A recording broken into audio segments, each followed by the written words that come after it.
Good evening, welcome to my YouTube channel M S education is freedom. आपका अपने परिवार MS education is freedom पर स्वागत है। आई होप आप सभी अपने घर पर अच्छे होंगे, स्वस्थ होंगे। मैं हूं मनी फोगाट, आप हो #बच्चा पार्टी, और मैं होप करती हूं कि आप सब एकदम घर पे क्या स्वस्थ होंगे।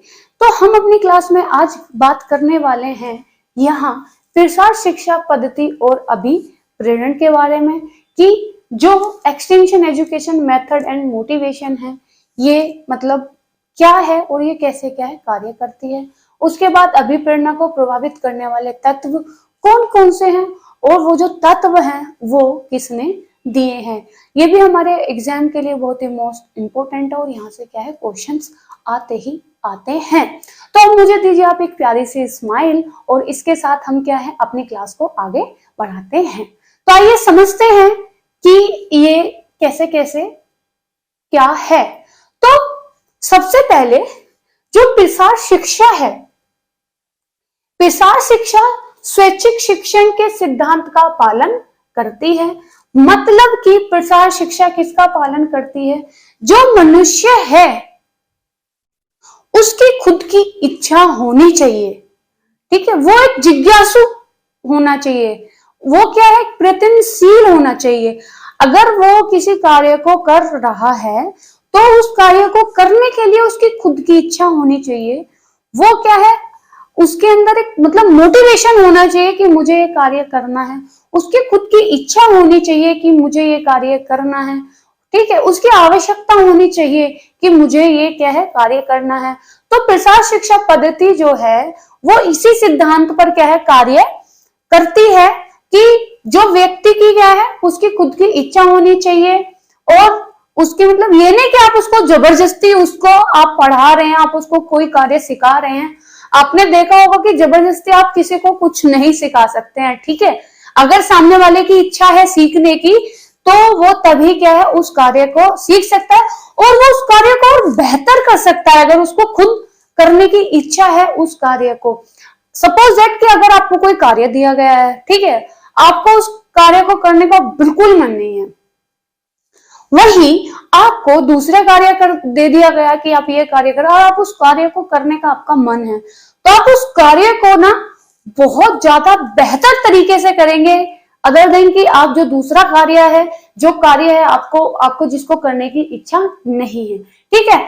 तो प्रसार शिक्षण जो है इसका मतलब यही है कि जो ये स्वैच्छिक शिक्षक सिद्धांत पर जो मतलब उसका जो पालन करती है, इसका मतलब यही है कि जो व्यक्ति है वो खुद मतलब जिज्ञासु होना चाहिए उस कार्य को करने के लिए, प्रयत्नशील होना चाहिए उस कार्य को करने के लिए, उसकी खुद की इच्छा होनी चाहिए, ठीक है।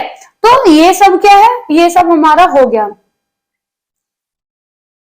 तो वो ये कि प्रत्येक व्यक्ति के जब वो मानवीय कोई कार्य करता है, जो प्रत्येक व्यक्ति है कोई भी हो, जब वो कोई मानवीय कोई भी कार्य करता है तो उसके पीछे कोई ना कोई क्या मोटिवेशन होता है, कोई ना कोई अभिप्रेरणा होती है, ठीक है, जब वो उस कार्य को करता है, ठीक है। अगर आप मोटिवेट ही नहीं हो, अभिप्रेरणा ही नहीं है कोई, तो आप उस कार्य को क्यों ही करेंगे, ठीक है ना। क्लियर। तो अब आगे बढ़ते हैं अभिप्रेरण को प्रभावित करने वाले तत्व।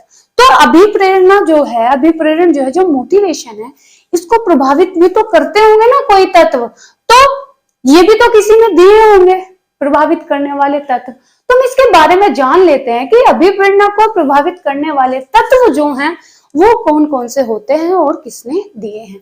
क्लियर। तो ये जो अभिप्रेरणा के जो प्रभावित करने वाले जो तत्व हैं, जो फैक्टर हैं, वो दिए हैं हिलगर्ट तथा एटकिंसन के अनुसार।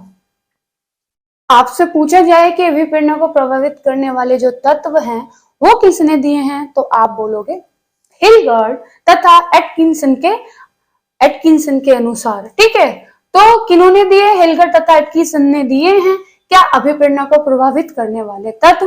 और वो कौन से तत्व है अगर आपसे पूछा जाए तो आप बोलोगे सबसे फर्स्ट आवश्यकता, ठीक है, किसी कार्य को करने की आवश्यकता, फिर अंतर्नोद हमारी ड्राइव, हमारी इच्छा, फिर प्रोत्साहन मतलब कि इंसेंटिव, ठीक है।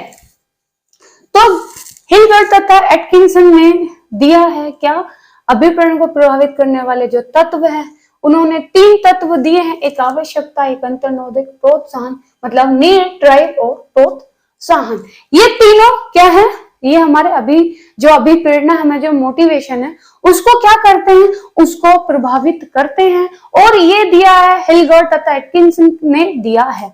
अब हम जान लेते हैं कि ये क्या है। ओके, आइए समझते हैं। तो आवश्यकता व्यक्ति को क्या क्रियात्मकता प्रदान करती है, ठीक है। तो आवश्यकता क्या है, जब हमें किसी चीज की आवश्यकता होगी तभी तो हम क्या करेंगे, हम क्रिया करेंगे, हम उस चीज को पाने के लिए क्या करेंगे, कार्य करेंगे, ठीक है, एक्टिव होंगे हम उस कार्य को करने के लिए।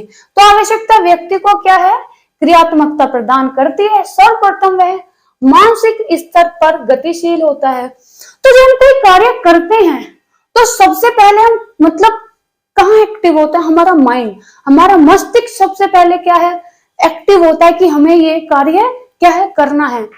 आवश्यकता के फलस्वरूप व्यक्ति जिस मानसिक तनाव की स्थिति से गुजरता है उसे ही अंतर्नोद कहते हैं। मतलब कि जब हमें कोई आवश्यकता होती है, ठीक है, जब हम किसी कार्य को करने के लिए, ठीक है, जब हम किसी कार्य को करने के लिए और उस कार्य को करने के हमें जो आवश्यकता है, ठीक, तो जब वो आवश्यकता है, तो जब हम कोई कार्य कर रहे हैं और हमें रहता है कि हमें इस कार्य को करना है और मतलब हमें इस कार्य को करना है, अचीवमेंट मतलब उसको अचीव करना है, तो एक क्या है, तनाव की स्थिति क्या है, पैदा हो जाती है हमारे कहा, हमारे मस्तिष्क में। तो मस्तिष्क जो है उस टाइम क्या है, किसी मतलब एक तनाव से गुजरता है, ठीक है। जब हम किसी आवश्यकता को पूरा करने के लिए जो कार्य करते हैं तब हमारा मस्तिष्क, हमारा माइंड जो है क्या है, एक तनाव से गुजरता है। तो उसी को हम क्या कहते हैं, अंतर्नोद कहते हैं। उसके बाद अपनी आवश्यकता की पूर्ति के लिए नियमित वह क्रिया करने को अभिप्रेरित होता है। तो क्या होता है, यहाँ पे ये आ जाएगा। तो अपनी जो उसकी आवश्यकता है, ठीक है, अपनी आवश्यकता पूरी करने के लिए वो रोज उस कार्य को करने के लिए क्या है, अभिप्रेरित हो जाता है, मोटिवेटेड हो जाता है कि मेरे को मतलब मुझे इस चीज की आवश्यकता है, तो वो उस कार्य को और अच्छे तरीके से करेगा, है ना, उसको मतलब मन लगा के करेगा, मेहनत से करेगा, क्योंकि उसके अंदर एक नई जिज्ञासा होगी, क्योंकि वो खुद से मोटिवेटेड है, ठीक है, खुद से क्या है, मोटिवेट है वो, ठीक है। तो क्रिया करने को अभिप्रेरित होता है, जो अंतर्नोद की विशेषता होती है। तो हमारी ड्राइव की हमारी जो ड्राइव है, हमारी इच्छा है, ठीक है, तो इसकी विशेषता क्या है, इसकी विशेषता यही है ना कि अगर हम किसी कार्य की आवश्यकता है, ठीक है, फिर उसके बाद हमारी इच्छा में मतलब हमारी ड्राइव है, तो अपने ड्राइव को पूरा करने के लिए हम उस कार्य को क्या करेंगे, नियमित रूप से करेंगे। तो यही क्या इसकी विशेषता है। जब व्यक्ति की आवश्यकता की पूर्ति हो जाती है तो अंतर्नोद क्या होता है, क्या है, कम हो जाता है। तो जब हमारी आवश्यकता पूरी हो गई, तो जब किसी कार्य को हम करना चाह रहे थे वो कार्य क्या है, हमारा पूरा हो गया, जिसकी हमें आवश्यकता थी वो हमारी पूरी हो गई, ठीक है। तो अब क्या है, अब हमारा जो मानसिक है वो तनाव कम हो जाएगा, तो हमारा अंतर्नोद क्या हो गया, हमारा अंतर्नोद हो गया कम। और फिर उसके बाद क्या है, वो प्रोत्साहित हो जाता है, ठीक है। अब जब उसे ये कार्य, उसने सबसे पहले क्या है कि कोई व्यक्ति है, ठीक है, अब उसकी कोई आवश्यकता है, अब वो उस आवश्यकता को पाने के लिए क्या कर रहा है कि वो सोच रहा है बैठ के कि मैं इसको कैसे कैसे मतलब इस कार्य को मैं कैसे पूर्ण कर सकता हूं, ठीक है। तो जब वो उस स्थिति में है तो वो अपना दिमाग लगा रहा है ना, सबसे पहले वो अपना दिमाग लगाएगा, तो सोचेगा कि इस कार्य को मैं ऐसे करूं, इस कार्य को मैं ऐसे करूंगा, इस कार्य को मैं ऐसे करूंगा, इस कार्य को मैं ऐसे करूंगा, तो वो सोच रहा है। तो उस टाइम क्या उसके एक अंदर का एक तनाव चल रहा है, तो ये तनाव ही क्या हो गया, ये अंतर्नोद हो गया हमारा। अब जब वो उसकी जो आवश्यकता ही थी उस कार्य को मतलब वो कर रहा है, उसकी आवश्यकता है, उसकी नीड है कि मैं इस कार्य को पूरा करूं, ठीक है, तनाव चल रहा है कि कैसे करूंगा, ऐसे करूंगा तो ये हो जाएगा, ऐसे करूंगा ये हो जाएगा, ऐसे करूंगा ये हो जाएगा, ऐसे करूंगा ये हो जाएगा। उसके बाद क्या होता है, उसकी जो आवश्यकता है वो उसकी क्या हो गई, पूरी हो गई, उसने वो कार्य कर लिया अच्छे तरीके से, ठीक है, तो उसका जो मानसिक तनाव है अब वो कम हो गया, क्योंकि उसने वो कार्य कर लिया। और उसके बाद क्या हुआ कि वो प्रोत्साहित हो गया, ठीक है, कि हाँ मैं इस कार्य को क्या है मैं कर सकता हूं, ठीक है, तो क्या हो गया, वो प्रोत्साहित हो गया। तो आई होप क्या है ये आपको अच्छे से समझ आ गया होगा। आगे अब हम इससे आगे बात करते हैं, ठीक है। आप इसको क्या है एक बार अच्छे से देख लीजिए और इसको क्या है लिख लीजिएगा आप, ठीक है। आई होप आपने जो मैंने पहले आपको बताया था वो आपने लिख लिया होगा, तो आपको अच्छे से क्या है समझ भी आया होगा, ठीक है। अभी हम बात करने वाले हैं अभिप्रेरकों के प्रकार कि, तो जो मोटिवेशन जो मतलब जो हमारे अभिप्रेरकों के प्रकार हैं वो क्या क्या है, मतलब मोटिवेशन के क्या कितने प्रकार के क्या मोटिवेशन हमारे होते हैं, अब हम उसको क्या है समझने वाले हैं। आइए तो अब इसको आगे हम समझते हैं कि जो मोटिवेशन जो है वो कितने प्रकार के वो होते हैं, ठीक है। तो जो मोटिवेशन है सबसे पहले हमारा आता है जन्मजात या फिर शरीर जन्य अभिप्रेरणा। तो मोटिवेशन जो होते हैं वो हमारे क्या होते हैं, इसके प्रकार होते हैं दो, ठीक है। तो सबसे पहला था इनेट मोटिवेशन, मतलब कि जो हमें क्या है जन्मजात मिलता है, ठीक है, क्या होता है जो हमें जन्मजात मिलता है। जब कोई व्यक्ति क्या है पैदा होता है, ठीक है, जब कोई व्यक्ति पैदा होता है तो क्या होता है कि उसे ये चीजें क्या होती है जो यहाँ पे लिखी हुई हैं ये उसे जन्मजात मिलती है, ये हर जीव को मिलती हैं। तो ये कौन कौन सी वो चीज है जो हर क्या है कि हर जीव को मिलती हैं। तो जन्मजात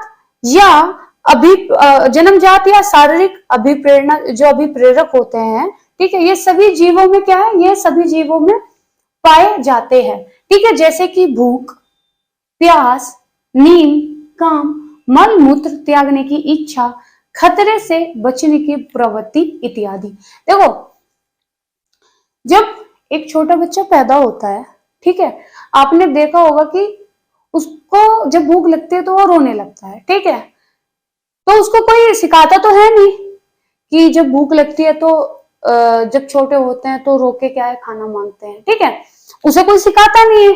ऐसी प्यास, नींद, काम, मल मूत्र त्यागने की इच्छा या फिर किसी खतरे से बचने की क्या है प्रवृत्ति, किसी खतरे से बचने की प्रवृत्ति भी क्या है हमारी इनेट में ही आती है, ठीक है। अब ये कोई कार्य क्या है ना कोई सिखाता नहीं है, ये हर जीवों में जन्मजात होती है, हर जीवों में क्या है ये आपको जन्मजात मिलेगी, इसको कोई भी सिखाता नहीं है। मत जैसे भूख, प्यास, नींद, काम, मल मूत्र त्यागने की इच्छा, खतरे से बचने की प्रवृत्ति इत्यादि, ये क्या है ये हमारे क्या है इनेट मोटिवेशन है, ठीक है, जो हमें जन्मजात मिलते हैं या फिर शरीर जन्य अभिप्रेरक है कि जब हम पैदा होते हैं तो हम ये सब मोटिवेशन के साथ हम क्या है पैदा होते हैं।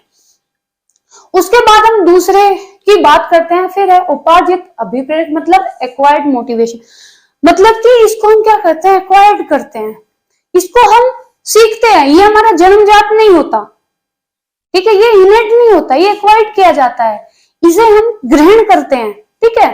तो उपार्जित अभिप्रेरण अब हम इसकी बात करते हैं, तो इसके भी क्या होता है दो पार्ट होते हैं, ये भी दो प्रकार के होते हैं, एक होता है व्यक्तिगत और एक होता है सामाजिक, एक मतलब आपका पर्सनल और एक आपका होता है सोशल।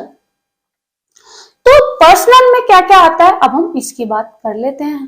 पर्सनल में सोचो कि आपकी पर्सनल चीजें क्या होंगी, मतलब आपका पर्सनल मोटिवेशन क्या होगा, आपकी आदत, आपकी अभिरुचि, आपकी अभिप्रेरणा, आपकी अभिवृत्ति, आपकी इच्छा, आपका लक्ष्य, ये सभी आता होगा ना इसमें, आपका किसी चीज को देखने का नजरिया, आपका दृष्टिकोण, तो ये सब क्या है ये हमारे पर्सनल है, ये हम खुद के लिए मतलब ये हमारा खुद का है, ये हम खुद के लिए कर रहे हैं, क्या क्या हो गया, आपकी आदतें, आपका जीवन लक्ष्य, आपकी अभिरुचि, आपकी अभिवृत्ति, आपका दृष्टिकोण, आपकी अचेतन इच्छाएं इत्यादि।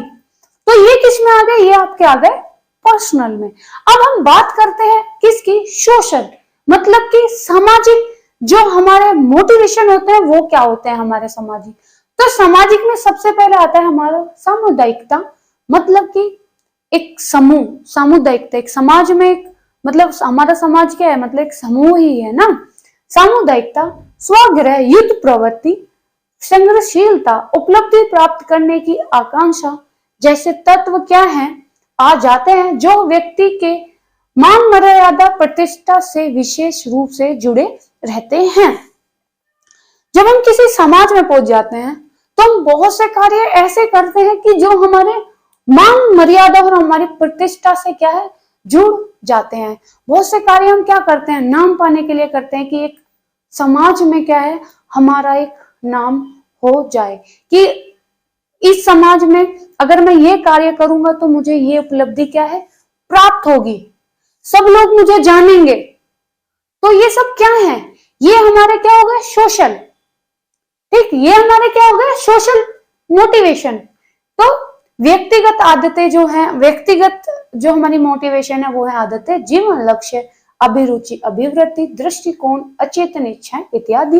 अगर हम यही सोशल की बात करते हैं, सामाजिक की बात करते हैं, तो वही व्यक्ति में जो मोटिवेशन होता है वो सामुदायिकता का होता है, सहगृत युद्ध प्रवृत्ति का होता है, संग्रहशीलता का होता है, उपलब्धि प्राप्त करने की जो उसकी इच्छाएं हैं, ठीक है, उसका होता है। फिर उसके मान मर्यादा और उसकी प्रतिष्ठा से क्या है, विशेष रूप से क्या है, ये सब चीजें मोटिवेशन जो है वो सब जुड़ जाते हैं।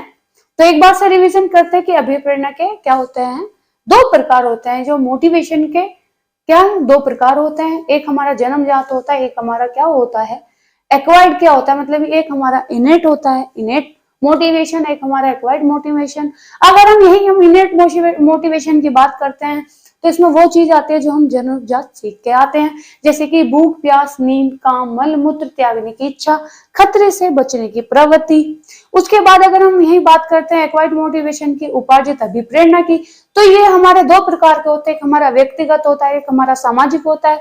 अगर हम व्यक्तिगत की बात करते हैं उसमें हमारी आदतें, हमारा जीवन लक्ष्य है, हमारी अभिरुचि, हमें अभिवृत्ति, हमारा दृष्टिकोण, अचेतन इच्छाएं इत्यादि आते हैं।